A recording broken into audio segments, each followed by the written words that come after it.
سلامونه قدرمنو لیدونکو ښه راغلاست درته وایم پام وکړئ زموږ د نن ورځې دوو مهمو او عاجلو خبرونو ته. طالبان امیر خان متقي راتلونکې اونۍ بیا دوحې ته سفر کوي. د طالبانو خبري سرچینې وایي چې د بهرنیو چارو سرپرست وزیر مولوي امیر خان متقي به د یوې لوړپوړي پلاوي په مشرۍ د شنبې په ورځ د قطر پلازمینې دوحې ته سفر وکړي. ویل کېږي چې نوموړی او ورسره ملګری پلاوي به په دوحه کې د اروپایي ټولنې او امریکا استازو سره د افغانستان اړوند موضوعاتو کې خبرې وکړي. دا قطر ته د طالبانو له واکمنېدو وروسته د مولوي متقي دویم سفر دی. د یاد شوي سفر په اړه طالبانو ډیر جزئیات نه دي ورکړي. تمه کېږي چې راتلونکې اونۍ به د طالبانو او امریکا متحده ایالاتو ترمنځ د مذاکراتو بل پړاو هم پیل شي.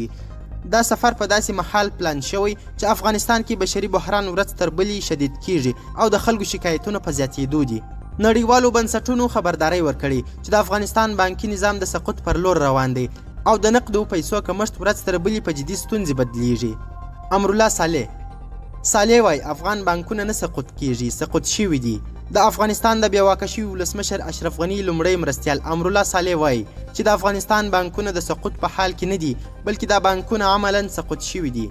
هغه په یو ټویټ کې ویلي چې بانکونه د مراجعینو او ګټې د نشتوالي له کبله سقوط شوي او عملا یې چارې مخ په پای ته رسېدو دي.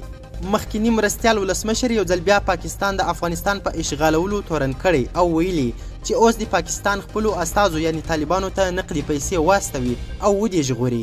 دا په داسې حال کې دی چې مختلفو نړیوالو اقتصادي او نورو ادارو په افغانستان کې د بانکي نظام د سقوط خبرداری ورکړی.